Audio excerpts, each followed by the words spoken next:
Yo soy Laura Bailén, pertenezco al servicio técnico de BayWa. Para quien no nos conozca, si hay algún nuevo en el grupo, BayWa es una empresa alemana.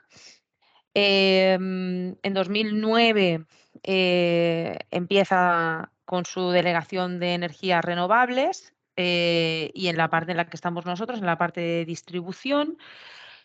Nosotros tenemos, bueno, BayWa tiene presencia aquí en España y tiene presencia en muchos países europeos, también tiene presencia fuera de Europa. A nivel práctico aquí en España, que os pueda interesar a vosotros a nivel de procesos, de compraventa de productos, bueno, pues sabed que tenemos nuestro almacén en Tarragona, que podemos disponer de los almacenes de las otras subsidiarias de BayWa en los países vecinos. Por si acaso no tuviésemos nosotros stock, pues podríamos recurrir a stock de nuestros vecinos para poder daros servicio. También tenemos una web shop muy importante en la que vosotros podéis ver todos los productos que tenemos en stock. Si sois clientes y accedéis a este espacio interno para clientes de la web, podréis ver el stock a tiempo real y a tiempo futuro para programar vuestras compras. También en esta web podéis ver, por supuesto, el precio de los equipos y poder tramitar y gestionar vuestros pedidos. Si no eres cliente, también puedes visitar nuestra web. Ahí tenemos público todos nuestros productos y también toda la documentación relevante a estos productos. Fichas técnicas, manuales de instalación, términos de garantía, certificados, otra documentación, enlaces a la web del fabricante, etcétera. También poner en relevancia el sistema de estructura que tenemos para los paneles. Trabajamos con Novotegra. Novotegra es una marca propia, nacida de BayWa, construcción alemana, con todos los avales y todas las garantías que se necesitan para dar una garantía y una confianza en la marca. Esta marca, como digo, nacida en Alemania, ha adaptado sus soluciones para todos los tejados y cubiertas aquí en España. Nosotros tenemos en BayWa un departamento exclusivo de estructuras que os pueden ayudar y asesorar a hacer vuestras estructuras con Novotegra para avalar pues, todas las instalaciones que montéis, ¿no? Y asegurar que vuestros paneles tienen una estructura de confianza y la verdad que bastante chula porque tiene soluciones muy interesantes. Os invito a investigar un poquito sobre Novotegra en nuestra web, que ya tienen una web en castellano y mucha documentación en castellano también que podéis ver en nuestra web shop. Todos estos enlaces los podréis encontrar al final de las diapositivas. Sabed que al final del webinar os vamos a compartir las diapositivas que vais a ver y en ese PDF pues, podréis clicar sobre los enlaces. También sabed que este webinar está siendo grabado y que lo vamos a publicar también en nuestro canal de YouTube, en nuestra academia. Ahí podréis ver, tenemos muchísimos vídeos organizados por fabricante. Todos los meses hacemos 2, 3 webinars que publicamos y acumulamos en esta biblioteca de vídeos donde vosotros pues, podéis ampliar información y saber más, ¿no?, sobre nuestros productos. Y bueno, yo creo que ya os he situado un poquito más en las cosas así más relevantes que ofrece BayWa. Y, y bueno, pues vamos un poquito al grano, ¿no? Este webinar, bueno, en la plataforma con la que trabajamos tenéis un bocadillo para el chat. Ahí, pues mi compañera podrá colgar algún enlace o vosotros podéis compartir ahí todas las dudas que os vayan surgiendo a lo largo del webinar y ahí cuando terminemos haremos un repaso de las preguntas e intentaré responder a todas las que pueda. Si queda alguna en el tintero, cuando os enviemos las diapositivas intentaremos responderlas por escrito a posteriori. Bien, pues ya tenéis vosotros todas las herramientas, ya sabéis quiénes somos. Vamos a hablar o vamos a dar un pequeño repaso. Voy a intentar que el webinar sea un poquito ligero para repasar pues, esos problemas más habituales a los que nos encontramos o esas preguntas que nos hacéis más habitualmente cuando trabajáis con equipos de Huawei. Em, Hemos estructurado las diapositivas en 5 bloques. Vamos a hablar primero del dimensionado, problemas que detectamos cuando se dimensionan las instalaciones. Muchas veces aquí en España hay una tendencia, sigue habiendo tendencia, ya llevamos muchos meses avisando de este punto, de que el panel más grande es el mejor y yo quiero tener el panel más grande que mi vecino, o tengo paneles muy grandes en stock y quiero utilizarlos, o no sé, quiero instalar menos paneles. Si los cojo más grande, pues es menos el número de paneles que tengo que subir a cubierta. Pero igual es contraproducente. ¿Por qué? Estos paneles tan grandes, de 540, 500 vatios, ya estamos hablando de 600 vatios, todos estos paneles son de aplicación industrial.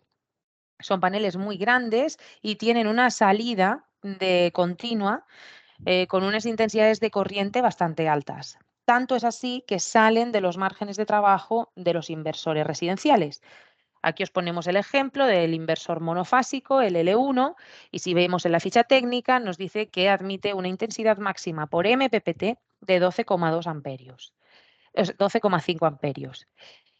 Los paneles de salida, como por ejemplo el JA Solar de 540, el bifacial, fijaros que os marcamos en amarillo las intensidades de salida. La intensidad de salida de MPPT está entre 12,7 y 13,11 amperios. Todos estos valores por encima de lo que acepta el MPPT del inversor residencial. ¿Qué es lo que va a pasar? El inversor no se va a quemar siempre y cuando no superemos los 18 amperios. Si os fijáis en la ficha técnica, la máxima intensidad de cortocircuito por MPPT es de 18 amperios. Estos paneles que ponemos de aquí de ejemplo no superan los 18 amperios, entonces esa entrada no va a sufrir daños, pero el punto de trabajo de MPPT no superará esos 12,5 amperios. El MPPT saturará y, por tanto, en la curva de producción tendremos una meseta.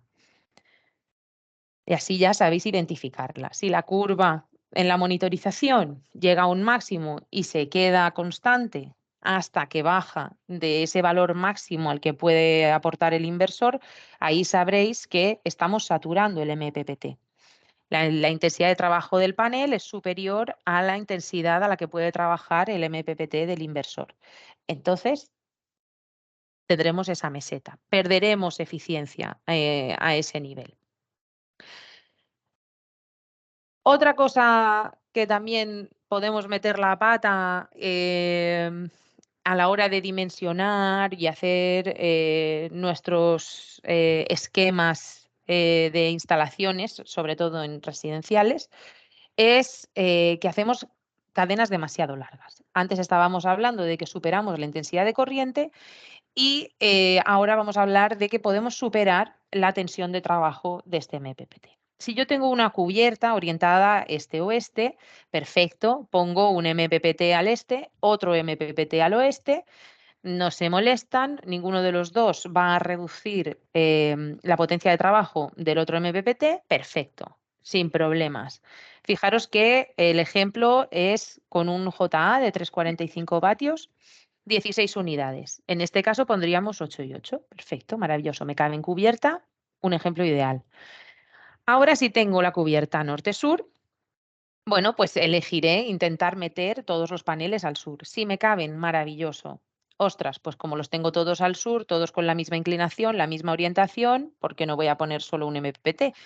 No hay sombras, las orientaciones son iguales, puede que me ahorre tiempo y cableado solo pasando un positivo y un negativo de cubierta hasta donde yo tenga el inversor. Pues aquí también tenemos que llevar cuidado, porque la entrada continua del inversor va a tener unos límites de trabajo de operación de MPPT. Si os fijáis, el rango de tensión de operación del MPPT del inversor va de 90 voltios a 560.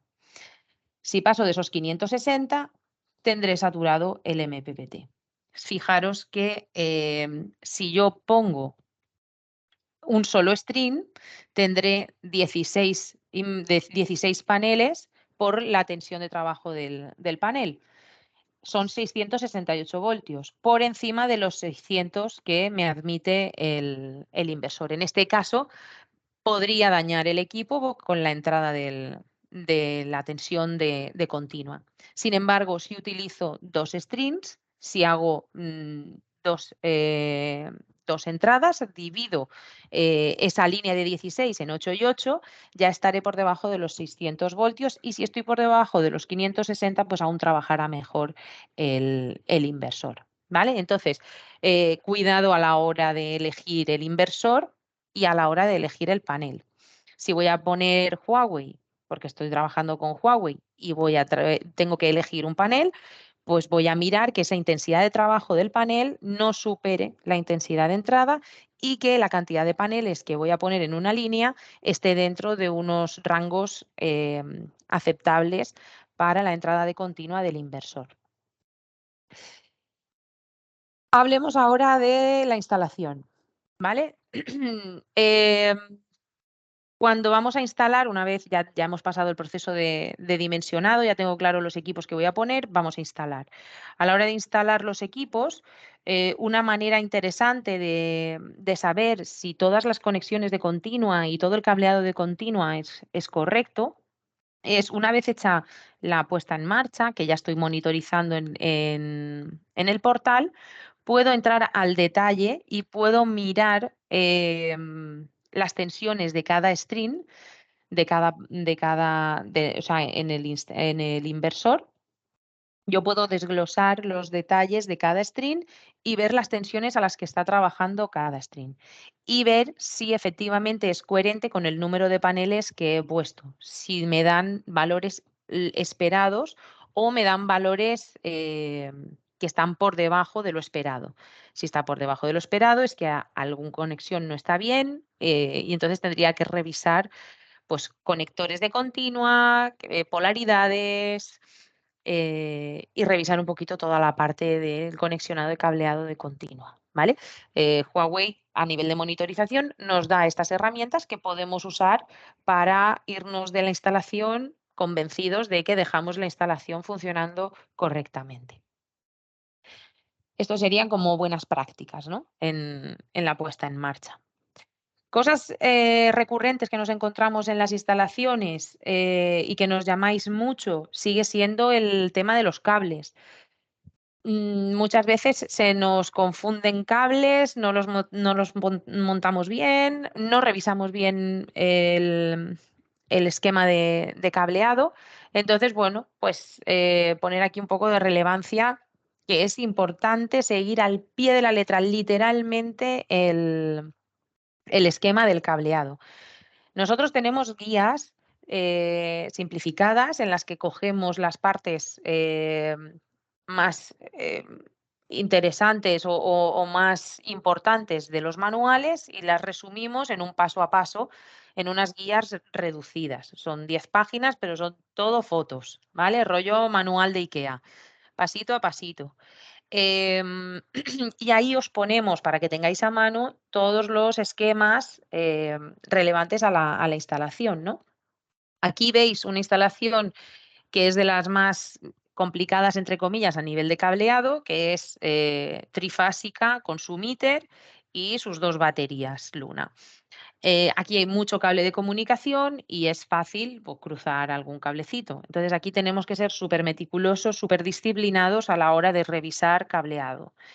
Porque cuando vayamos a ponerlo en marcha no detectaremos la batería o no detectaremos el meter. Y muchas veces el problema es del cableado. No es un problema de configuración ni que el equipo está roto. Simplemente hay que revisar el cableado y aparecerán los equipos en la monitorización. Recalco y hago zoom en el cableado del meter. el meter trifásico, sobre todo, es importante seguir la coherencia de la fase que mide una de las pinzas con la que alimenta al meter. Si os fijáis, el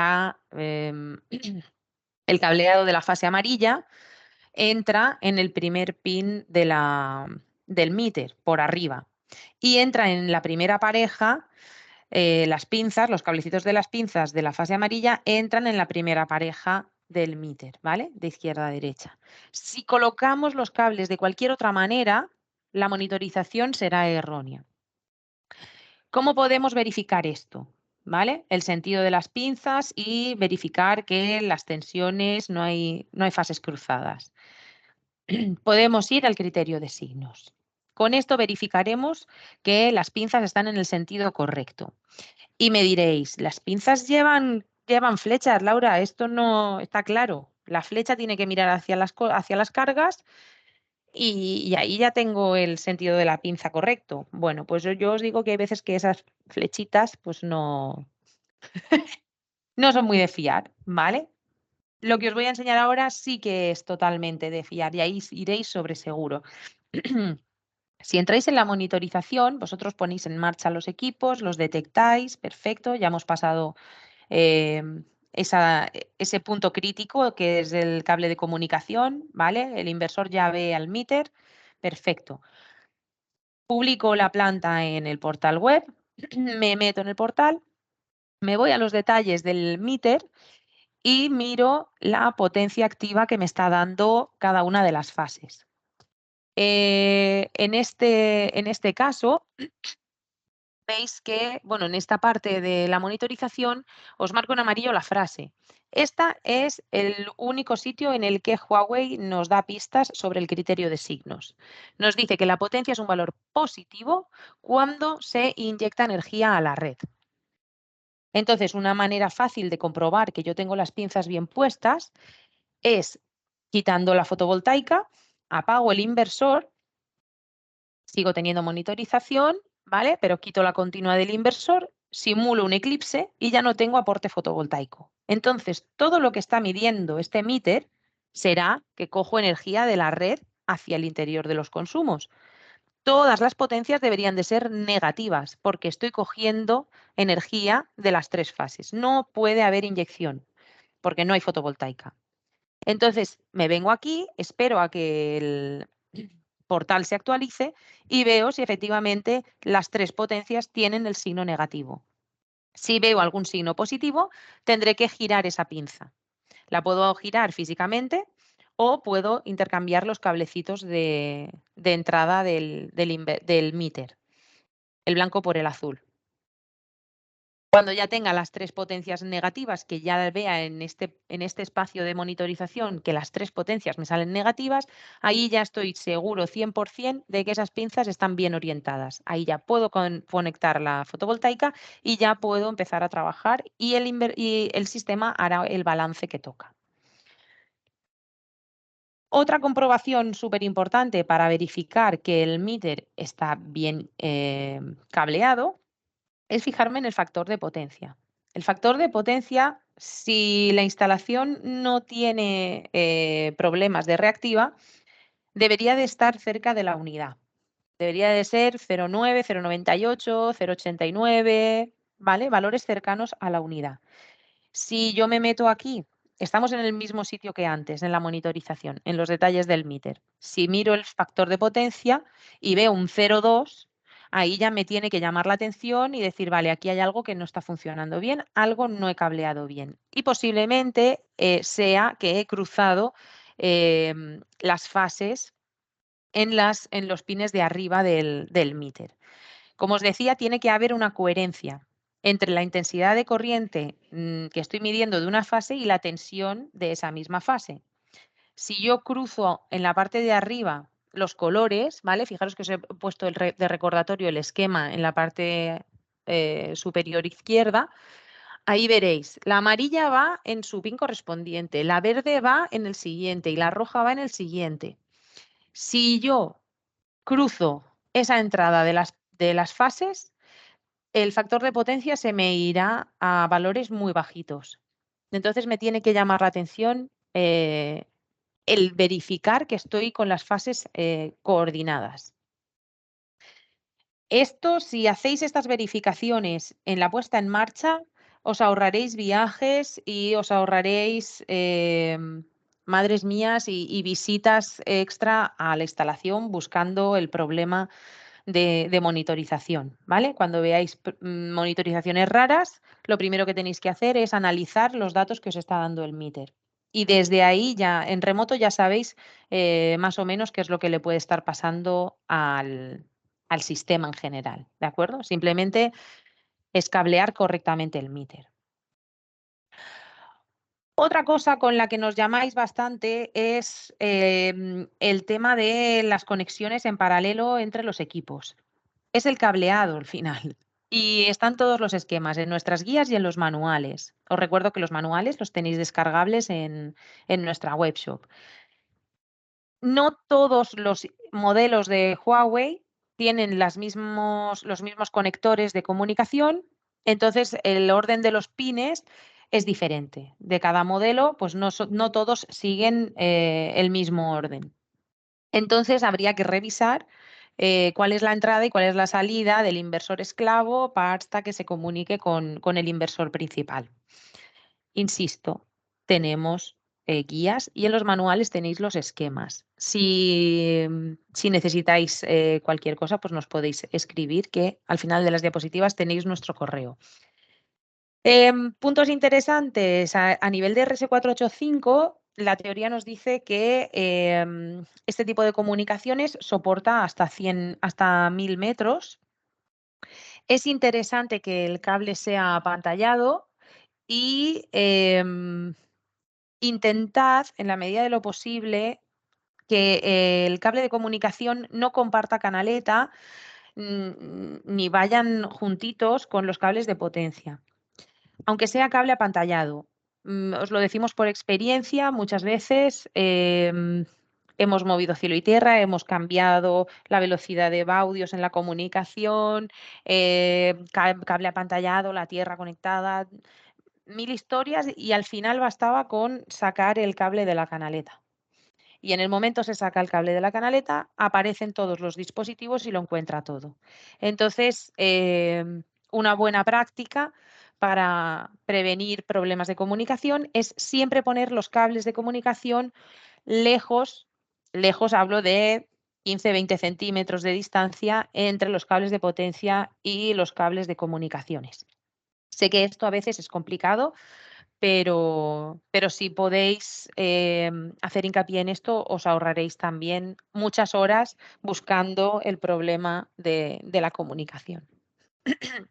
También es importante siempre tener, no cambiar la polaridad de los cables. Fijaros que en el Smart Logger tenemos positivo y negativo, pues puede ser que nos hayamos confundido y sería una comprobación fácil cambiar la polaridad, ¿vale? Mirar bien el orden y el sentido de los cables. Más cosas interesantes a nivel de cableado. La backup. Cuando usamos backup box, primero recalcar que siempre vamos a necesitar trabajar con neutro, ¿vale? En el manual de la backup box nos pone qué tipo de redes son admisibles para trabajar con este tipo de sistemas. Os recuerdo que la backup box es este dispositivo externo que ponemos en la línea de suministro de la vivienda para que cuando os caiga la red, el inversor de Huawei, los residenciales, los M1 y los L1, puedan generar la señal de alterna y dar suministro desde la batería y desde los paneles, sin necesidad de sincronizarse con la señal de la red, ¿vale? Es poder tener electricidad cuando la red eléctrica haya caído. Para esto es necesario esta backup box, que lo que hace es tener un relé interno que cuando detecta que ha caído la red, abre ese relé separando eléctricamente el circuito interno de la casa del de la red. Así nos aseguramos 150% que nada de la producción fotovoltaica va a llegar a la red eléctrica, ¿vale? Esto es importante por si hay algún equipo de mantenimiento, alguna persona que está ahí trabajando en la línea, no se encuentre con la sorpresa de que tenga tensión ahí porque los vecinos de la fotovoltaica le están inyectando, ¿no? Entonces, esto es necesario sí o sí para poder hacer este modo de trabajo de backup. ¿Qué es interesante en la backup? Que tiene una entrada de la red, que sería la denominada X2. Luego tiene una salida específica para las cargas críticas, que es la X1. No pueden estar interconectadas. Si están interconectadas, hago corto en el backup y saltarán todas las protecciones. Son líneas totalmente separadas, insisto. Y luego tiene la entrada X3, que es la de la línea del inversor. Internamente, esta backup, si hay red eléctrica, tendrá unida la X1 con la X2, de manera que si hay red eléctrica, las cargas críticas, las cargas importantes, también tendrán suministro. Es como si la backup no existiera. Pero cuando hay una caída de red, X2 queda sin suministro, pero alimento X1 a través de la entrada del inversor, del X3. Importantísimo. También, súper importante, que sepáis que hay una configuración extra para la backup.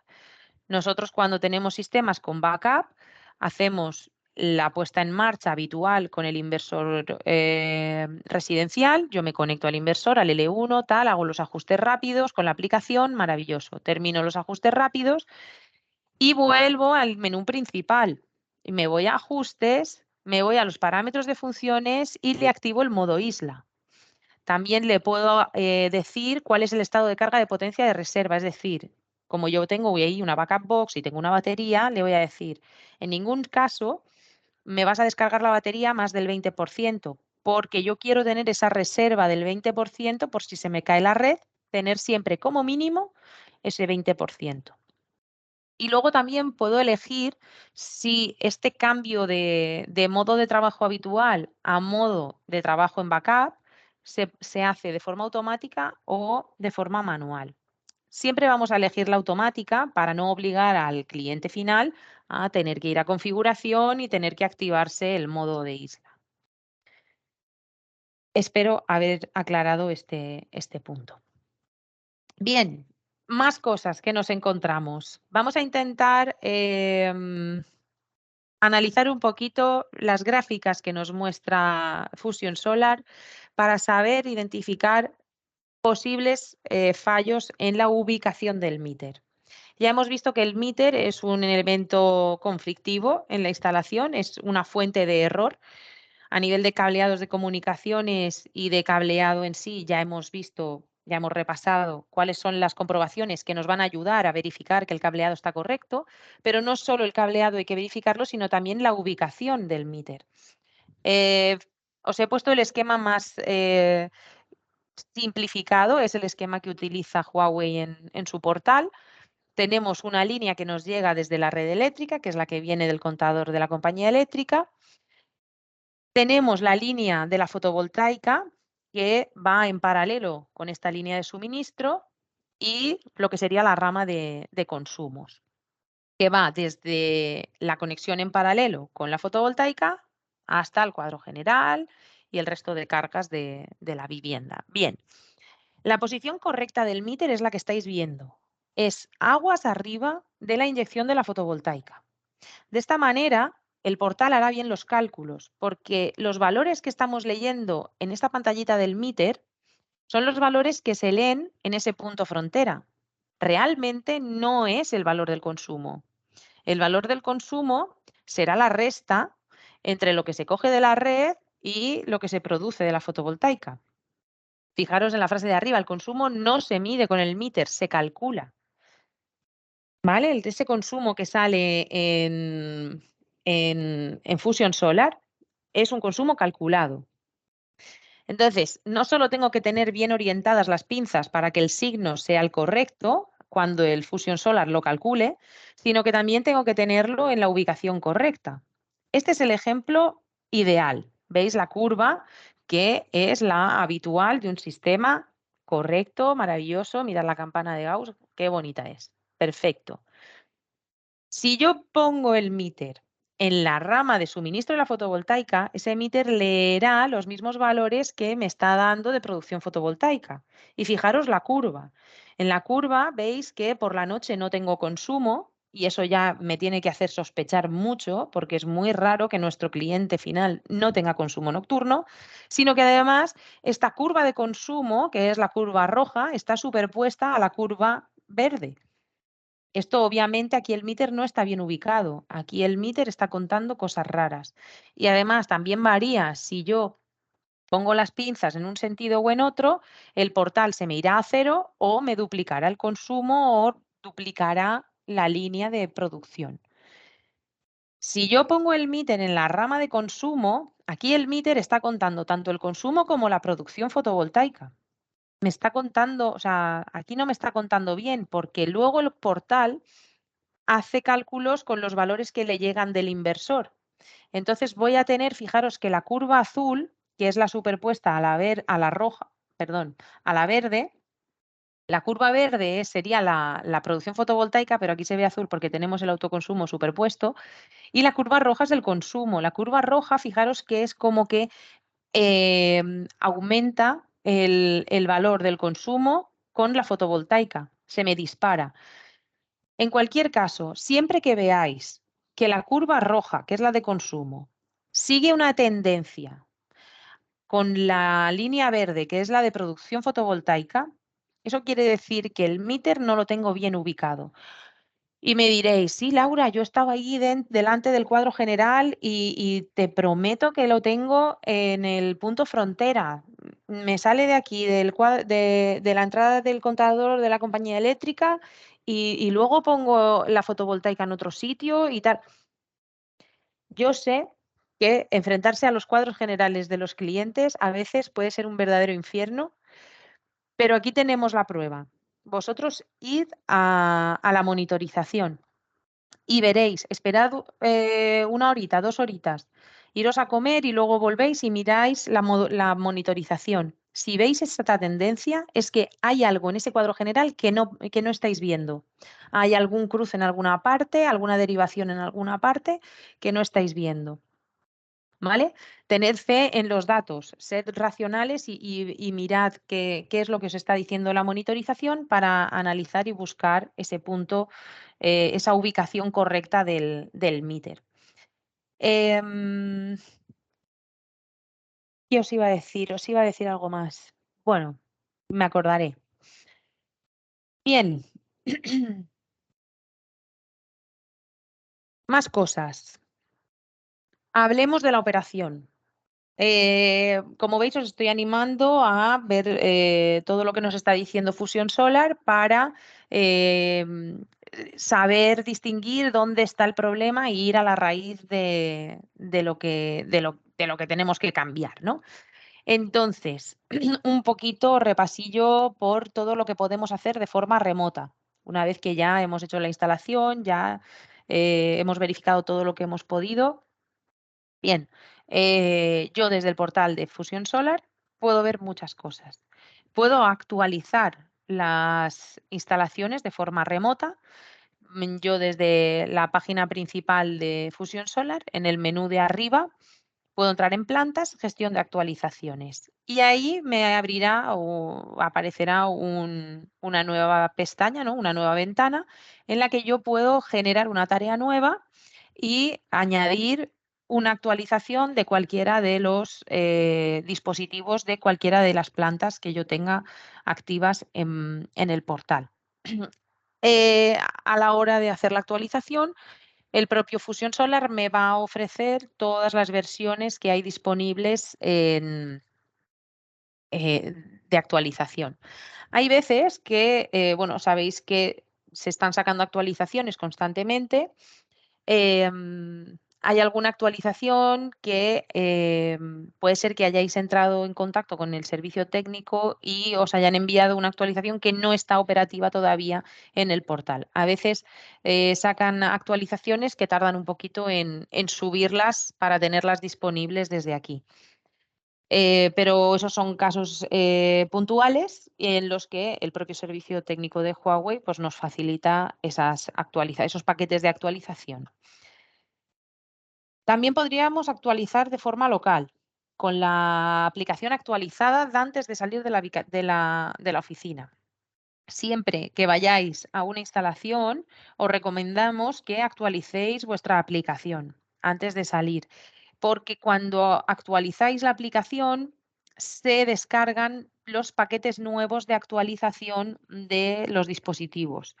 Entonces, cuando vayáis a conectaros a cada dispositivo, posiblemente os salga esa ventanita o ese mensajito de hay actualizaciones disponibles. Si no actualizáis de forma periódica vuestra actualización en la aplicación, o sea, la aplicación, em, no tendréis estos paquetes nuevos. Una vez que estáis en la instalación, os conectáis al inversor en forma local y en vez de entrar en ajustes rápidos, que es lo que hacemos para la puesta en marcha, nos metemos en mantenimiento y ahí veremos la opción de cargar o de actualizar los dispositivos. Otra cosa que suele dar dolores de cabeza es todos los parámetros que tenemos que configurar, porque hay veces que las instalaciones, pues sobre todo con las grandes, que tenemos que trabajar con el Inspire del Smart Logger, tenemos EMIs, tenemos que configurar inyección cero, tenemos que configurar, no sé, el cliente tiene algún requisito especial con la batería. Bueno, pues ahí la configuración se sale de lo que sería lo básico, el estándar, y entonces, bueno, pues puede haber algún parámetro mal configurado, lo que sea. Prácticamente todos los podremos monitorizar desde el portal, entonces de forma remota sí que podríamos hacer un barrido de los parámetros y verificar si hay algo fuera de lo que toca. Recordaros que tenemos guías, insisto, que siempre tenemos el manual, que es la Biblia, ahí es donde está todo, pero como sabemos que vais mal de tiempo y que muchas veces pues no os leéis los manuales, pues intentamos agilizaros la faena y hacemos guías súper simplificadas, súper escuetas, muy esquemáticas, para que sepáis el paso a paso relativamente rápido para hacer estas configuraciones, ¿vale? Eh, Ahí lo dejo. Si alguno lo quiere, si alguno quiere estas guías, trabaja normalmente con instalaciones residenciales o con instalaciones con Smart Logger, que nos pida estas guías y nosotros se las pasamos. El contacto lo tenéis en la última diapositiva, o sea que no os preocupéis que os las facilitaremos sin ningún problema. Más cosas que se puede hacer a la hora de resolución de problemas. En el portal de Fusión Solar tenemos monitorizados todos los equipos y si hay alguno en alarma, nos lo dice, nos salta el botoncito rojo, nos hace el resumen de cuántas plantas hay en alarma. Podemos hacer una operación y mantenimiento ya solo desde el portal de Fusión Solar. Nos podemos meter en la planta y ir al apartado de alarmas y ver las alarmas activas y las alarmas históricas. Y lo interesante de todo esto es que nos dice la gravedad de la alarma, nos dice cuál es el ID de la alarma, sobre todo esto es muy importante para cuando tengáis que abrir un servicio, o sea, cuando tengáis que abrir un caso con el servicio técnico, ya sea con nosotros o sea con Huawei directamente, es muy útil que nos indiquéis el código de alarma del equipo. Saber qué equipo tenéis y qué alarma os está dando es algo básico a la hora de solicitar soporte. Os lo digo porque muchas veces el instalador nos llama y les preguntamos, vale, ¿qué equipo es? Y no lo sabe. Y tampoco sabe acceder al ID de la alarma, que son cosas que aquí ahora mismo pues podemos decir, jolín, eso es básico. Bueno, pues a la hora de la verdad, allí en la instalación vamos rápido y no caemos en estas cosas que son tan básicas, ¿no? Importante también el instalador puede ver un enlace en la descripción de la alarma, que si le da a esa descripción de la alarma, nos va a salir una ventanita emergente que nos va a dar los detalles de esa alarma. Y aquí nos recuerda cuál es la ID de la alarma, nos dice la gravedad de la alarma, nos dice cuál es el dispositivo exacto con su número de serie que está sufriendo esa alarma. Y lo más chulo es que nos da comentarios, nos dice cuáles son las posibles causas de esa alarma y cuáles son las sugerencias de rectificación. Esto os da una autonomía impresionante allí en local, ¿no? Cuando estáis allí en la instalación, si os salta la alarma, tenéis medios para ver cuál es la causa y cuál es la solución, para que podáis hacer todas esas revisiones. Leéis las sugerencias de rectificación, hacéis todas las propuestas que os hace y hacéis fotos y vídeos de todas estas comprobaciones. Esto es consejo de amiga. Monitorizar, argumentad todo lo que hacéis, porque allí sois los ojos y los oídos del técnico. Entonces, cuanta más información tengáis, cuanto mejor argumentéis que por vuestra parte está todo correcto, más rápido y más fácil será convencer al servicio técnico de Huawei de que el equipo está defectuoso y que hay que proceder al cambio en garantía. ¿Vale? Muchas veces estos procesos de cambios de garantías se retrasan por esta falta de información o esta falta de pruebas que tenemos que darle a Huawei para que nos acepte ese cambio en garantía. Huawei no nos va a aceptar un cambio si no está convencido de que el equipo está roto y de que no es algo que venga de fuera, algún problema externo de la instalación. Tenemos que ser capaces de argumentar. Entonces, os recomiendo que siempre hagáis fotos. Todos vais con vuestro smartphone, todos tenéis unas cámaras chulísimas. Por favor, que las fotos sean nítidas, que no sean fotos desenfocadas, porque eso al técnico no le sirve, ¿vale? Intentad ser cuidadosos con esto porque os ahorrará viajes, ¿vale? Coged mucha información para ahorraros visitas futuras a la instalación. Y luego Huawei también te pone aquí un espacio para poder añadir notas y poder registrar aquí, pues si queréis aquí registrar las comprobaciones y tal, esto más para vosotros, para un histórico vuestro en vuestros dispositivos y en vuestras plantas. Esto es la manera de acceder a las alarmas desde el portal Fusion Solar. Pero también podéis acceder a esa misma información desde la propia aplicación, entrando en las alarmas, también os describe la causa y las sugerencias y también en el manual de instalación. Si vosotros localizáis la ID de la alarma y la buscáis en el manual, os saldrá cuáles son las posibles causas y la resolución del problema. Creo que son herramientas muy útiles para el instalador y creo que esto os puede dar mucha autonomía y, como os digo, si hacéis esas fotos, agilizaréis mucho el trámite de cambio en garantía si llegase el caso. Vale, ahora vamos a entrar en un punto interesante, es el nuevo cargador de Huawei, el EV Charger. Sí que es verdad que ha habido algunas instalaciones un poco atropelladas. Las primeras, los inicios siempre son duros.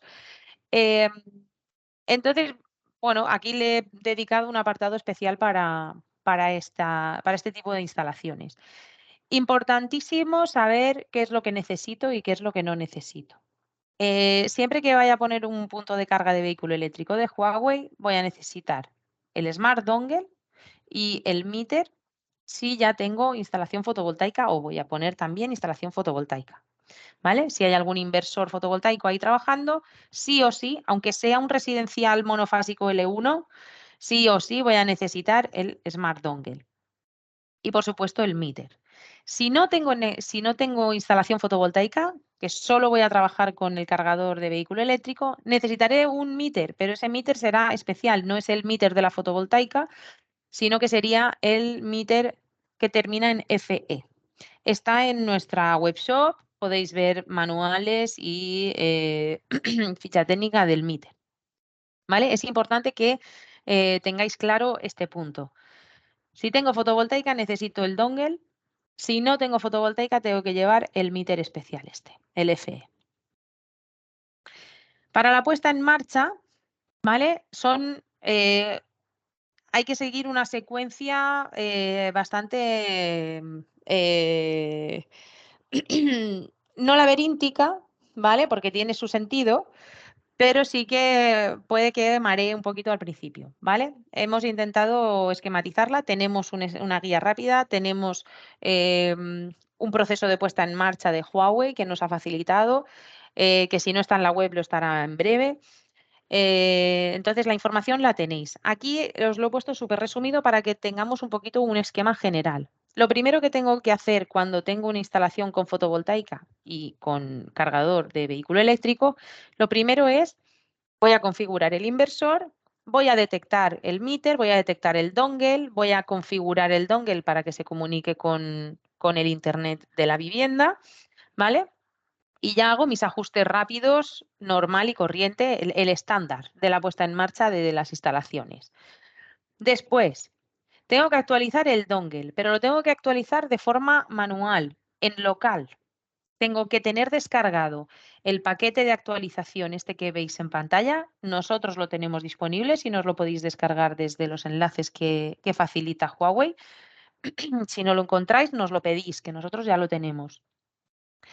Tenemos que cargar este paquete de actualización en nuestro teléfono móvil y ir en local, conectarnos a la Wi-Fi del dongle, que si no la está generando, podemos provocar que la genere simplemente sacando el dongle del USB, esperar 30 segundos y volver a meterlo. Y entonces volverá a generar ese punto de acceso Wi-Fi durante 5 minutos. Podremos acceder a, a este servidor interno del dongle y procederemos a actualizarlo. Ya os digo que tiene que ser de forma manual, no puede ser desde el portal web, tiene que ser en local, allí en la puesta en marcha. Vale, perfecto. Ya tenemos el dongle actualizado, volvemos al inversor y activamos el Modbus TCP. Seguimos esta ruta, en vez de entrar en ajustes rápidos, o sea, volvemos a conectarnos al inversor, la wifi del inversor, el QR, nos metemos en ajustes, configuración de la comunicación, ajustes de parámetros del dongle, conexión y habilitamos sin restricciones. Y ahí ya lo tenemos preparado para poder visualizar el cargador de vehículo eléctrico. Si no activamos este Modbus TCP, este modo de comunicaciones, el inversor y el cargador de vehículo eléctrico no se verán entre ellos. Una vez que tengo activo este modo de comunicaciones, entonces ya entro en la configuración del EV Charger y aquí también tenemos una opción de ajustes rápidos, que es este asistente que me facilita la vida para hacer esta actualización, o sea, esta configuración previa. Y aquí fijaros que el menú de ajustes rápidos no está igual que en los inversores. Tenemos que mirar en la parte inferior derecha de nuestra pantalla en el móvil para darle a mantenimiento. Y ahí es donde podremos ver el menú de ajustes rápidos. Y ahí se nos inicia pues todo el asistente de esos 4 pasos para hacer esta puesta en marcha del cargador. Una vez que lo tengo configurado y hechos estos ajustes rápidos, ya podré añadir el dispositivo en la plataforma web. Hay que añadirlo de forma manual, no se añade automáticamente. Entonces, bueno, yo entraré en la planta que toque, iré a, bueno, plantas, gestión de plantas, me saldrá toda la lista de las plantas y a la derecha veré el lapicero para modificar la planta. Entonces ahí entraré en dispositivos y añadiré el dispositivo nuevo que es el EV Charger. Os he puesto aquí un pequeño pantallazo, una gráfica de una instalación que lo tiene todo, tiene batería y tiene la estación de carga para que veáis cómo se visualizaría en fusión solar. Sería la curva verde oscurita, ¿vale? La última que hay en la leyenda. Em, Una vez que ya tengo monitorizado el punto de carga, pues entonces ya podremos ya darle las últimas pinceladas, ¿no? Hacer esa configuración avanzada de definirle pues qué potencia máxima de carga quiero, si quiero que me haga esa potencia dinámica, si quiero autentificación RFID. Fijaros que puede que el cliente me diga, ostras, no me hace caso, está como bloqueado, el cargador no se desbloquea. puede ser que tenga la autentificación RFID activa. Me tengo que ir a ajustes, ajustes avanzados y ver si la autentificación de identidad está activada o desactivada, ¿vale? Para que si es una instalación residencial solo, bueno, pues no va a necesitar esa autentificación por RFID, entonces tendríamos que desactivar esta autentificación, ¿vale? Os lo digo por si os encontráis el caso, bueno, pues que sepáis que verificar eso pues podría solucionar el problema. Bien, seguimos por último con temas de comunicación, ¿vale? Una cosa es el cableado de comunicación y otra cosa son los problemas de telecomunicaciones. Vamos a ver. Es algo básico, pero bueno, lo repaso por si acaso alguno todavía no lo tiene claro del todo. Los inversores de Huawei emiten una Wi-Fi local cuando están trabajando. Cuando yo le doy tensión al equipo y empieza a producir, que tiene los dos LEDs en verde, tanto el de continua como el de alterna, que son los dos LEDs de más a la izquierda, ahí me está generando o me debería de estar generando una Wi-Fi local. Es una Wi-Fi que tiene un alcance de como 2 metros o así, a la que puedo conectar mi smartphone, mi teléfono. Conectaré a esa red Wi-Fi, me dirá que estoy conectado, pero sin internet, obviamente, ahí no hay ningún servicio de internet, simplemente estoy conectado como si metiera un cable, ¿vale? Pero en vez de cable, pues por Wi-Fi, sin cable. Y ahí el objetivo es convertir mi teléfono móvil en un display del inversor para poder hacer esa configuración previa. Y en esa configuración lo que hago es decirle qué tipo de configuración o qué tipo de comunicación va a tener que establecer el inversor con el router, que es otro tipo de comunicación. Aquí ya sí que estamos hablando de una posibilidad de Wi-Fi para conectarse con la Wi-Fi del router del cliente y poder subir datos a la nube y poder visualizar todo el, toda la planta, ¿no? Hay varias maneras, hay varias opciones para establecer esta comunicación con el router. Los L1 monofásicos ya traen su antena que posibilitan la comunicación mediante Wi-Fi. Los M1 residenciales, hasta 10 kilovatios, traen incluido en la caja el Smart Dongle WLAN FE, que también se puede vender por separado. También la posibilidad de poner un Smart Dongle 4G, que admite la tarjetita SIM. Y luego tenemos el Smart Logger 3000, que es mucho más sofisticado, que admite pues, poder trabajar con estaciones meteorológicas, trabajar con equipos de terceros para extraer datos y ponerlos donde vosotros queráis, como vosotros queráis, trabajar con muchos más dispositivos. El Smart Dongle 4G y el WLAN FE pueden gestionar hasta 10 dispositivos. Por encima de los 10 dispositivos ya tendría que saltar al Smart Logger. Hay más combinaciones de comunicación. No me voy a meter aquí ahora a hablaros de todas las posibilidades de comunicaciones que hay. Estos son los 3 dispositivos. Si queréis aumentar la información sobre el tipo de comunicaciones, os invito a entrar en la lista de reproducción de Huawei de nuestro canal de YouTube, porque ahí ya tenemos algún webinar sobre este tema de comunicaciones para que intentar aclarar las dudas que podáis tener sobre esto. Problemillas que podemos encontrar a este nivel. Bueno, pues con la Wi-Fi local ya os he dicho que si no tenemos el inversor funcionando, toda la electrónica interna está bien alimentada, etcétera, la conexión Wi-Fi local, la amarilla, podría fallar, ¿vale? Sí que puede que esté generando la Wi-Fi, que os conectéis, que hagáis los ajustes rápidos y tal, pero que, por ejemplo, os falle la actualización o os falle el guardar algún parámetro.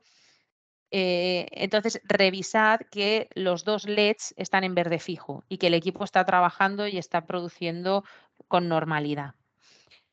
A nivel de telecomunicaciones, ya de comunicación con el router, bueno, revisad siempre, si vais por Ethernet y no hay comunicación, pues intentad revisar el cable. Una comprobación fácil es sacar el Ethernet que está dando señal al dongle y meterlo en vuestro portátil. Ese extremo del cable lo sacáis del dongle y lo metéis en vuestro ordenador. Si os da señal de internet, ese cable está correcto. Habrá que buscar otros orígenes del problema. Pero si os conectáis a vuestro ordenador y no tenéis internet, el problema es del cable o del switch del que se alimenta la señal. Algo hay ahí en la instalación, no es un problema del inversor. Si estáis comunicando vía Wi-Fi, pues podéis comprobar la calidad de la señal que está llegando a la antena del inversor, ya sea la antena del monofásico L1 o ya sea el dongle. Si la señal es muy bajita, pues posiblemente tengáis que poner algún repetidor para aumentar la calidad de la señal. A nivel de router, puede ser que estemos en una institución pública, en un ayuntamiento, en algún polideportivo, biblioteca. Todas estas instalaciones tienen unos routers pues, con unas restricciones bastante limitantes. Entonces, muy posiblemente tengáis que poneros en contacto con el informático responsable de ese router para que os abra algún puerto, alguna IP y os dé cuáles son los parámetros que hay que configurarle al inversor para poder comunicarse con este router. Em, Hay varias pues si llegaseis a este punto, la mayoría sí que nos llamáis, tenemos nuestros truquitos, alguna guía tenemos para intentar saber en qué rango está trabajando el router. Son cosas muy técnicas de telecomunicaciones que muchas veces, al final, ya sabéis que los instaladores al final, pues somos electricistas, somos albañiles, telecos, informáticos, ¿vale? Entonces nosotros intentamos hacer unas guías para que tengáis más herramientas y por lo menos los fallos más habituales o más redundantes sí que tenemos unos pequeños truquitos y podemos compartirlos con vosotros para intentar ser autónomos, ¿no? Y no tener que estar pendiente de el secretario que tiene que llamar al informático que ahora está de vacaciones, que llama a no sé quién. En fin, os entiendo perfectamente, ¿vale? Intentamos ayudaros. Por último, puede haber algún problema en el servidor de Fusion Solar. Los que lleváis trabajando mucho tiempo con Fusion Solar ya sabéis que les mola actualizar el portal en general así a lo grande, de forma masiva, y eso implica a veces pues estar un mesecito pues teniendo bastantes problemas, llamadas de muchos clientes, de no veo la monitorización, no me sale, tal. Ahora mismo Huawei ya nos ha avisado de que va a migrar todas las plantas a una región 0,5. Sabéis que se hizo una partición de las regiones, son regiones digitales, no son regiones físicas, no estamos hablando de Andalucía y de País Vasco, estamos hablando de regiones digitales, de servidores, porque se instalaban muchas plantas y necesitaba espacio, ¿no? Entonces, ahora mismo están resolviendo este problema y ya han hecho una macrorregión, la 0,5, y van a migrar todas las plantas a esta región de forma automática. Se supone que no deberíamos de enterarnos mucho, pero que sepáis que pues igual algún día hay algún fallo. Entonces, tened paciencia con el portal y si veis que a los 2 días sigue habiendo fallo en el portal, algún fallo raro y tal, pues ya contactáis con nosotros o con Huawei y todo el departamento de I+D y de desarrollo de Huawei pues trabajarán para corregirlo lo antes posible. Bien, pues este ha sido un poco el repaso de los principales problemas. Espero haberos dado algún tip de algún consejo que os pueda ser útil. Por último, y no menos importante, ya son las 12, voy rápida, un repasito de buenas prácticas finales, ¿vale? Em, no olvidéis las contraseñas, por favor. No os las olvidéis. Sed muy cuidadosos con las contraseñas. Es muy complicado, sobre todo con el Smart Logger y con los inversores también, hacer un reseteo a fábrica de forma externa, ¿vale? Hay un botoncito de reset en el Smart Logger que si lo apretamos durante más de 60 segundos se resetea. pero cuesta mucho, no lo pilla siempre. Hay que repetir el proceso muchas veces hasta que te lo pilla. Llevad cuidado, es muy tedioso, es muy conflictivo perder las contraseñas. Lo mismo con los inversores. Los inversores hay una manera de resetearlo y recuperar la contraseña de fábrica, pero realmente es una secuencia de arranque un poco mareante y no siempre la pilla. Entonces hay que repetir el proceso varias veces hasta que te lo pilla y se resetea. Realmente es un dolor de cabeza. Por favor, cuidad vuestras contraseñas, sed disciplinados con esto. Otra cosa importante, y ya lo he dicho a lo largo de la presentación, ayudadnos a ayudaros. La recopilación de datos es muy importante para pedir servicio técnico. Si el equipo no funciona, tomar la iniciativa y cambiar el equipo de forma unilateral es un error. Es un error porque luego será mucho más complicado el comprobar o el argumentar que ese equipo está fallido. Entonces, este proceso, no sigáis este proceso, seguid este otro. Si el inversor no funciona, pues revisamos documentación, contacto con los servicios técnicos, nosotros estamos ahí, Huawei también. em, si lo podemos solucionar, perfecto. Si no lo podemos solucionar, entonces ya convencemos a Huawei de que es un equipo que está defectuoso y en garantía y entonces nos lo cambian. Este proceso se agiliza, como os digo, si tenemos fotos y podemos garantizar que no es un problema de la instalación, ni es un problema de la instalación eléctrica del cliente, ni es algo externo, ¿vale? Con Huawei siempre es interesante adjuntar, aparte de todas estas fotos, los registros de los equipos, ¿vale? Desde Fusion Solar podéis descargaros los registros y esto agilizará también el proceso de servicio. Animaros a que os certifiquéis. Huawei tiene su programa de certificación. Aparte de daros ese distintivo como instaladores certificados de la marca, bueno, pues os dará autonomía y os dará capacidad a la hora de diseñar y a la hora de resolver problemas porque estaréis más formados en el producto. Podéis acumular puntos que luego podéis canjear por premios, por algún regalo que hay ahí en la web. Podéis acceder a promociones de marketing, os dan herramientas de marketing desde Huawei y, por supuesto, apareceríais en el listado oficial de instaladores de Huawei en su web oficial. Em, Toda la parte de aprendizaje sería a través de Community. Habría que registrarse en Community, habría que registrar el teléfono o el correo electrónico y ahí tendríamos acceso ya a todos los cursos de aprendizaje. La mayoría está en inglés, creo que hay alguno en castellano también. Cada vez hay más material en castellano. Y luego, bueno, pues habría que realizar un examen.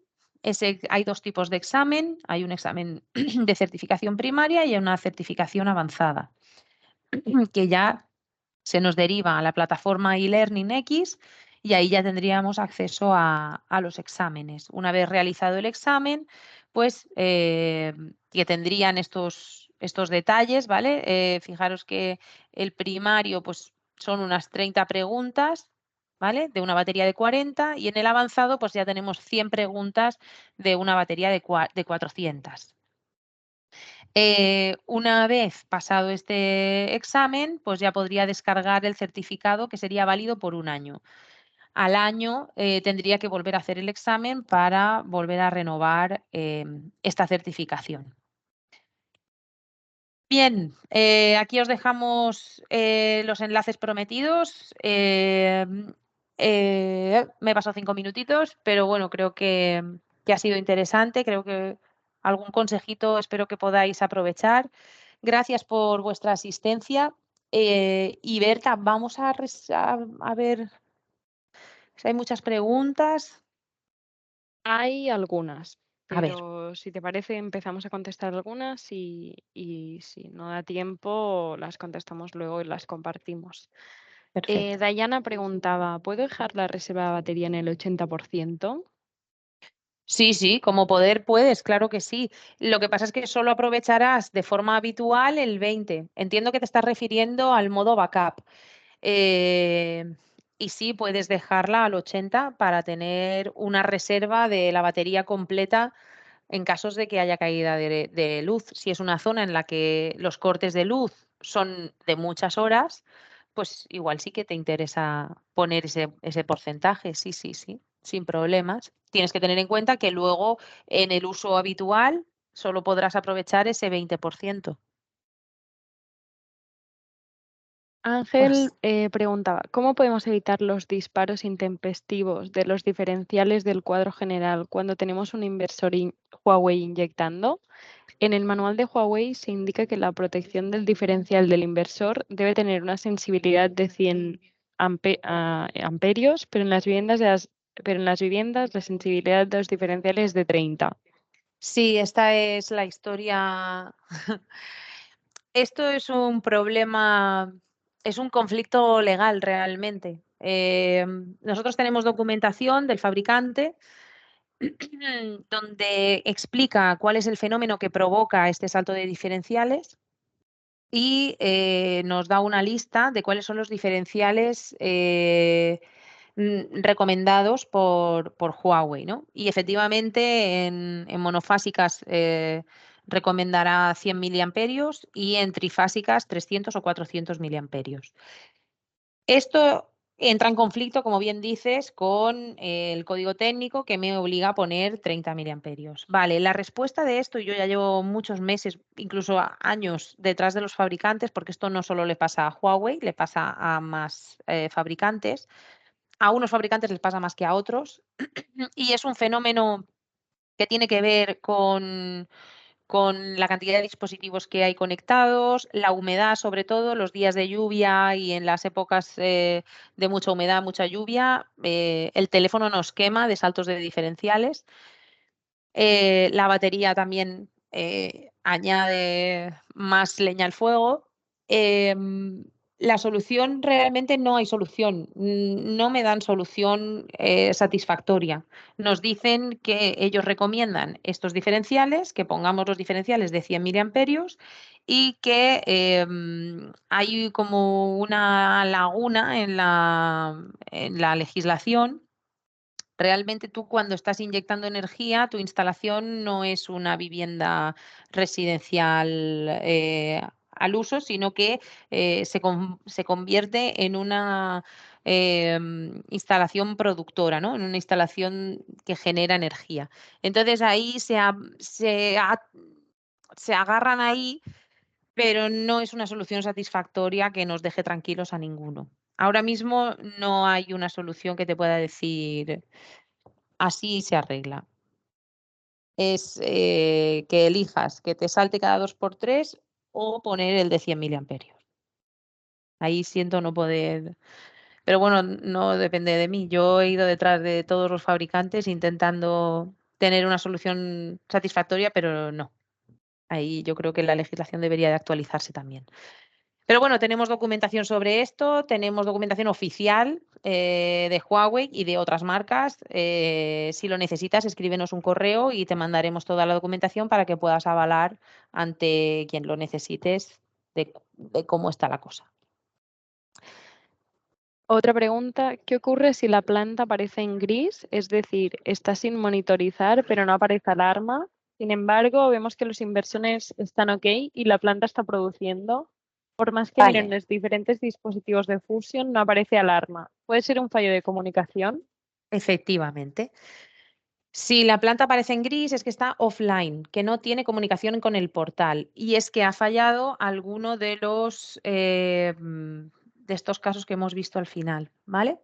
Hay algo aquí que está dando problemas, o bien se ha perdido la comunicación, o bien hombre, Fusion Solar no habrá fallado, porque si no, no verías ninguna planta, pero sí que puede haber fallado la comunicación entre el inversor y el router. es posible que esta comunicación no esté. Entonces, aquí habría que volver a la instalación. Aquí de forma remota no puedes hacer nada porque no tienes comunicación con el portal y tienes que restablecer esta comunicación. Te toca ir a la planta y revisar el cable Ethernet o la calidad de la señal, ver si el cliente ha cambiado la contraseña del router o ha cambiado de compañía de internet, ver si ha habido algún cambio en la configuración del router. Habría que restablecer esta comunicación. Eso sí aparece en gris. Es que hemos perdido conexión con el inversor. En ocasiones, al llegar al 100% de carga la batería, la producción fotovoltaica baja a cero durante un tiempo, de media un par de horas. ¿Se trata de un fallo del sistema o de alguna parametrización que no esté bien hecha en la instalación? Ahí tendría que estudiar el caso, tendría que verlo en concreto, ver los parámetros, ver las características de la instalación. Si quieres, mándanos un correo a SAT, al SAT, y intentaremos estudiar el caso. Normalmente, cuando la batería llega al 100%, el sistema se reubica, ¿vale? Se restablece, sí que es verdad que llega al 100% y aún sigue cargando un poquito hasta que la fotovoltaica se reajusta, todos los valores se leen y todos esos refrescos de datos y de información del sistema, pues se van actualizando. Es normal que tarde algunos minutos, pero me hablas de varias horas, entonces, pues casi que prefiero mirarlo con lupa. Mándanos un correo y la revisamos mejor. Y otra pregunta. En zonas diseminadas y finales de línea donde la red tiene bajadas subidas de tensión, ¿es posible configurar algún código de red diferente al habitual RD 1699-661 para que el inversor no pare tanto por sobretensiones? Vale, aquí dos cosas. Actualización del código de red. Ahora mismo, desde Europa se actualizó todo lo que es la legislación de conexión a red. En España se tradujo al NTS, ¿vale? Entonces ahora, cuando pongáis en marcha instalaciones nuevas, no os quedéis con el Real Decreto 1699, que no es erróneo, ¿vale? Pero buscad el código de red NTS, N de Navarra, T de Teruel, S de Sevilla. Es la nueva normativa que aplica aquí.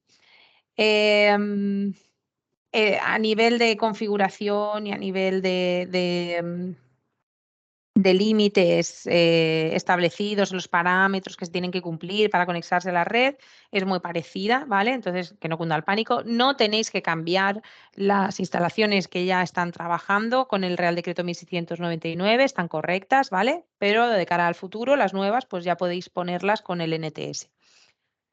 Este código de red es el que define los rangos de trabajo, de tensiones, de frecuencias con los que se trabaja en la red.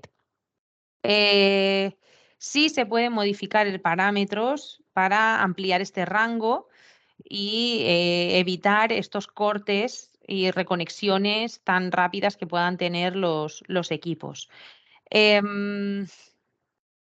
¿Hasta cuánto? Pues realmente el certificado que cubre al inversor lo cubre en base a esta normativa NTS o al Real Decreto 1699. No sé si admitía un 7% de margen de esos 230, ¿vale? Un 7 para arriba y un 7 para abajo. Creo que estaba por el 7, no me hagáis mucho caso. Si superamos esa holgura que nos da la ley, bueno, pues estaremos en una laguna, ¿vale? Entonces ya, pues depende un poco de lo que acordéis con el cliente, con la comercializadora, que es la responsable de mantener la línea estable dentro de los requisitos que marca la ley según este código técnico, o sea, según esta normativa NTS. Entonces ahí es una decisión un poco difícil. Entonces, cada caso es diferente, hay casos muy disparados que por mucho que abras el equipo, pues esa red debería de vigilarse, ¿no? Ya no tanto por el equipo fotovoltaico, sino por todos los aparatos que pueda tener el cliente conectados a esa red. que a veces el conectar la fotovoltaica nos hace ver fallos de la instalación que el cliente final no sabía que tenía, por ejemplo, ¿no? Entonces, no sé, es una decisión que habría que ver cada caso. Habría que ver cada caso, pero la posibilidad de ampliar los rangos de trabajo existe y se puede hacer de forma remota desde Fusión Solar. Desde la oficina se pueden cambiar. Diana preguntaba, con el tema de certificarse no lo puedo tener en español. No lo puedes tener, o sea, ¿es una afirmación o es una pregunta? Es una afirmación porque no hay interrogante. Ya os digo que el equipo español, el equipo en España de Huawei está creciendo, están cogiendo fuerza aquí en España. Cada vez tendremos más documentación y más recursos en castellano. Em, pero claro, ahora mismo, perdonadme, no me he metido en el community, no he revisado cuánta documentación hay en castellano. Sé que se está ampliando, pero si no está en castellano, solo está en inglés y ahí no podemos hacer nada. Si queréis ya o sea, todo lo que haya, em, es que ahí ya no puedo ayudaros. Tendrá que ser en inglés. Si tenéis mucha prisa y no hay documentación en castellano, pues tendréis que hacerlo en inglés. Todo llegará. Sé que hay parte en castellano, sé que hay parte en castellano y habrá más en un futuro próximo. Óscar preguntaba, ¿se nos podría enviar esa guía donde el fabricante indica cuáles son las causas de esos saltos de los diferenciales? Francisco le comentaba que lo puede encontrar en los manuales y Óscar pregunta, pero digo las causas de por qué salta, si tiene algún estudio realizado de por qué fugan tanto los inversores o algo parecido. Sí que hay un ejemplo, no es tanto un estudio, pero sí que es un ejemplo con bastante no orientativo. Te deja un poquito bastante claro, te dice más o menos por dónde van los tiros de por qué saltan los diferenciales. Te lo mandaremos, te lo mandaremos. Si alguno de los asistentes o de los oyentes quiere esta documentación, que nos la pida al servicio técnico, que nos mande un correíto a SAT pidiéndonos la documentación de los saltos de diferenciales y os adjuntamos toda la documentación que tenemos oficial de Huawei. Y con esta creo que quedarían todas las respuestas. Hay algunos Perfecto. comentarios, pero estas eran todas las preguntas. Ok, Si ha quedado pues alguna y tenéis alguna duda, tenéis el correo de SAT y si no lo podéis enviar también a marketing y lo redirigiremos a Laura y a su equipo. perfecto, pues que lo paséis muy bien, hidrataros mucho, id por la sombra, que paséis buenas vacaciones si no las habéis pasado ya y nos vemos en el próximo webinar. Muchas gracias, Laura, y muchas gracias a todos.